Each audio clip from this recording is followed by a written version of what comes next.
there's no point of leaving a RR on the screen to your original stop loss just to have a just to have it look nice and to tell people that you got a 1 to 3 RR, 1 to 5 RR. Hey, what's going on, guys? Make sure you guys subscribe, turn your noise on, and leave a like for future videos. Catch you guys there. Peace. On gold here, start off with gold here. Gold has no top wick to the weekly candle high, but again, it's a weekly candle. I'm fine with that. It's not like I'm entering off a weekly candle, right? I'm just anticipating sales coming down. So I do see that we came down heavily today. My target for the week was this support here at like 1844. If that were to break down, I was looking at, I think like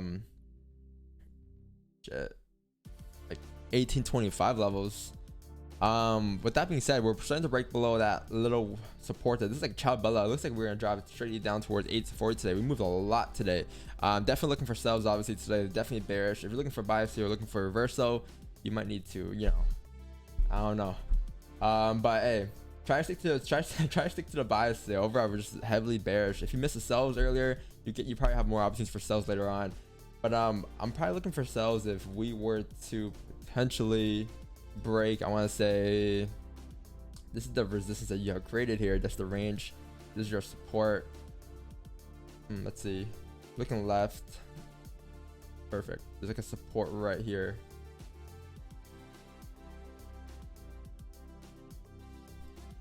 I believe this support breaks here. What level is this? 1854. If that were to break, then I'm looking for sales coming down to fill this range again. The range going down is 1844. It's definitely not bad at all.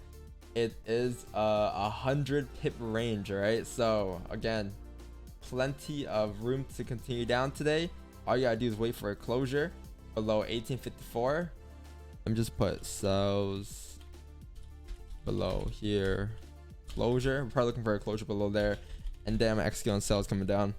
But that 30-minute had no top wick there. It came up, gave us that top wick, rejected that resistance for a retest. So if you get a closure below here now, those be my overall selves. How big is that range? 40 pip stop loss. Wow. Trading pals. Yo, you ever had a pen pal? Yeah, back in elementary school. You ever wrote a letter to Santa Claus? Yeah, definitely. So like the Santa Claus, like, so like I'm in camp from Canada, right? So Santa Claus is like right there with me. But like, how's it work for you? What the fuck are you talking about? How's it work for you? This is like, you know, there's like customs and all of that you gotta pay for, and duty fees. What? I don't know what you're trying to refer to. Like when Santa Claus gifts you gifts? Is that what you're talking about? I'm just fucking around.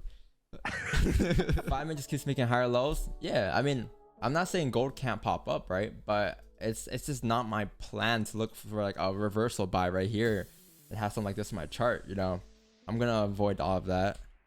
I'm not gonna guess and predict that. I'm not, you know, it's not my plan. Long term, I don't think it's a high probability plan for me. I'm gonna avoid this and this. I'm looking for buys above here. Range 2 breakouts. From that range to that range, that's all I'm trying to catch, right?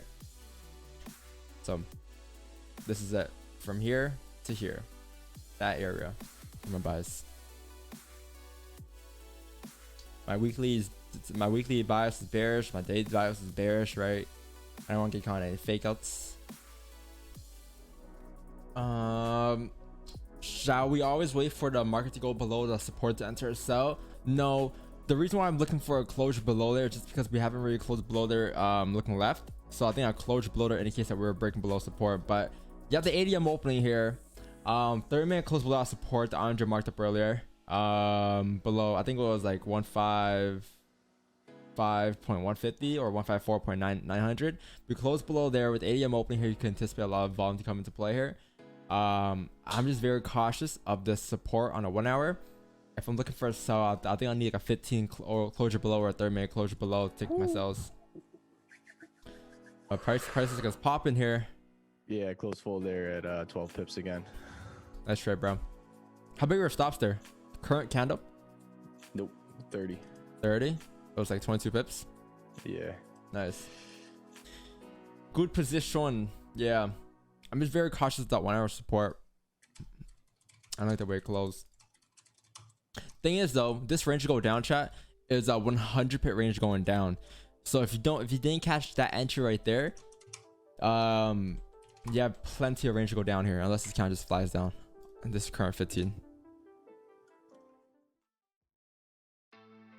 Minute and 19 seconds. Hopefully we can retrace a bit more, but this will be fine. Overall, we're closing below the range. I'm expecting price to continue down to fill the range with the 80 I'm opening here. You have a lot of volume here. Stop loss is looking like it's gonna be around 35 pips. Not bad. I might just pop a 3 lot. I still have a 5.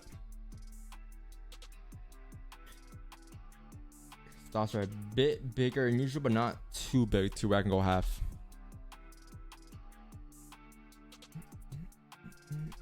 You gonna enter just on the close, or probably wait no bottom wick for yeah, don't jinx it. Probably wait for a top wick to be formed on this current candle, this next candle here. Yeah, this candle started to retrace a bit more. Stops are a bit like 40 pips now. I probably will go like, oh, perfect. That's a perfect opening there. Once the candle flips, I'm in a position here. Nice. Probably gonna go like half risk strat, 2.5 lot. Ooh, I'm in a position, chat. Got in a position right here. My stop loss is the previous candle high, which is up here for 40 pips, 39 pips, 40 pips ish. TP is down here.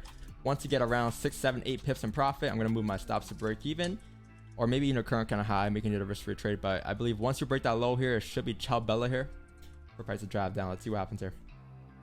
Yeah, stops are a bit bigger here, guys, so make sure you guys manage risk accordingly. Well, enter accordingly to risk. 5 pips in profit here. This candle shouldn't flip bullish here if it wants to drive up here. We also the 5-minute starter play at the same given time here with the break of those lows. Let's see. Didn't move stops to break even. Yeah, still in the position here.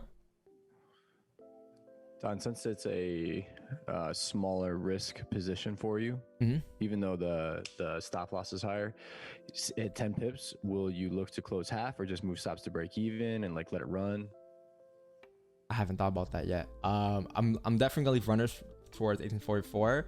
Oh, guys, gonna move my stops to break even here, chat. Making this a risk-free trade. There's no more risk on the line here, and gonna let it run down. Yeah, Andre, I think I'm gonna close half at 10 or close like 40% at 10, then let the rest run because I'm really anticipating this runner to go through.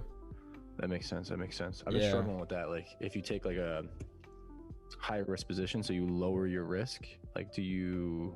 Been trying to figure out like, should I still close certain percents? Obviously I don't leave a lot of runners, but just something I've been thinking about.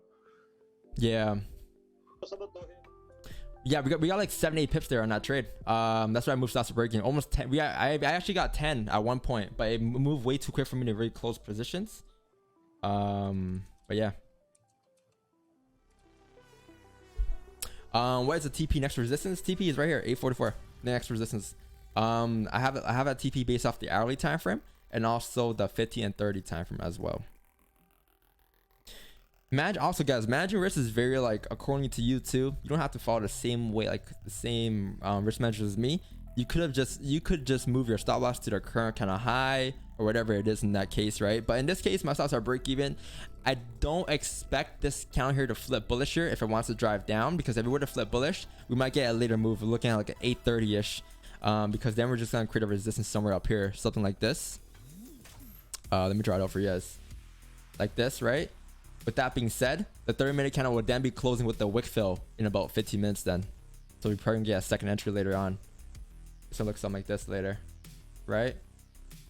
And then the next 30-minute candle will just continue down. That's if this 15 were to close bullish here and flip. But I think we're goody here. Especially if we break those lows. Andre, for you, bro. Good trade, man. That's a good trade. Let's see if we anything here. Up. 8 up. Gonna close half your chat of my positions. Gonna close half of my positions here.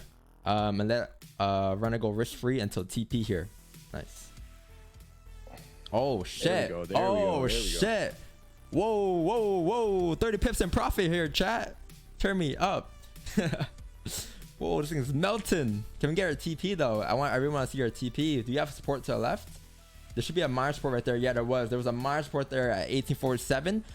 Price started to reject here. Oh, came down. Oh, came back up. Whoa, what's happening? This thing is moving with a lot of volume here. I closed half of my positions, chat. Half of my positions are closed. Yeah, guys, if you want, you can close full positions here. You did tap a minor support here at 1847, or you can close another percentage, maybe another 15%. It's up to you. I just have a half risk running here. I'm comfortable if this trade were to hit my break even because I was secure those 10 pips. I already secured 10 pips. Or what you can do is you can move your stop loss to 10% profit and let the rest run without closing partials, but it's all up to you, whatever you want to do with that trade there. All right.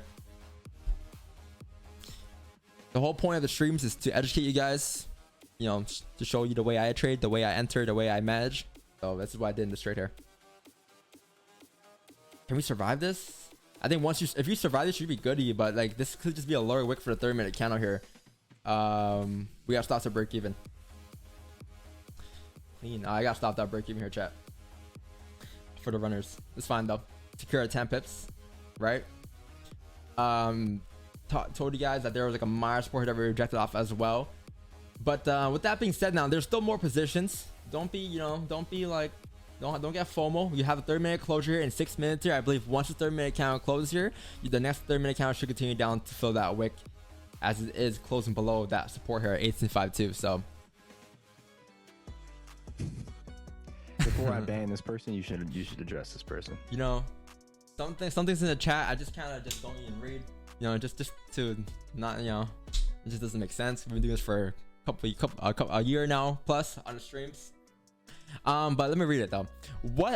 What's your R and R? You were risking 900 and you made 125. Come on, I'm not being salty. I'm just trying to understand. You guys talk so much about R and R when people point out you're not follow it. Yeah, so the original trade in this case was based off of the 15-minute time frame, right? The stop loss was like above the candle high somewhere here, and the TP was like somewhere, where was it, 1842 or something? I forgot where. Somewhere down here, right? Or somewhere right here. This is a trade. You were risking 39 pips for a TP of 69 pips. So the RR in this case is a 1 to 2. But the moment we got our 10 pips, we move our stops to break even. What's the RR now? A 0 to 69. It's a risk-free trade. You close half. There's nothing you should worry about in this trade at all, because now you have runner positions. There's no point of leaving an RR on the screen to your original stop loss just to have it look nice and to tell people that you got a 1 to 3 RR, 1 to 5 RR, when you can just move your stops to break even, make it risk-free, and not worry about the trade anymore. Right? There's not always gonna be a perfect trade. There's not always gonna be that perfect TP that gets tapped every time. That's why we manage risk. Because if you didn't do that, you're gonna say shoulda, woulda, coulda this, shoulda, woulda, coulda that. So that's why I would, you know, in this case, didn't want to do. Perfectly explained, right? it's there's no risk on the line. There's no risk at all after. How you know a wick fill's gonna happen? Because you see how the 30-minute closed there? You see how it closed below that range right there, below that support? So I knew that, like, we got in a position earlier, obviously off the 15, but we got stopped at break even. The 15 came up to reverse after, closed bullish right on the 15, but the 30-minute in this case was bearish, closing below that support still. So overall, the probability of us coming down to fill that wick is very high. It also was a high time frame as well. Oh, look at that wick fill, guys, perfectly to the T. We have tapped our target here at 1844. Congratulations to everyone that got in sells off that wick fill. We broke that entry down as well, right there for a nice 60 pip target.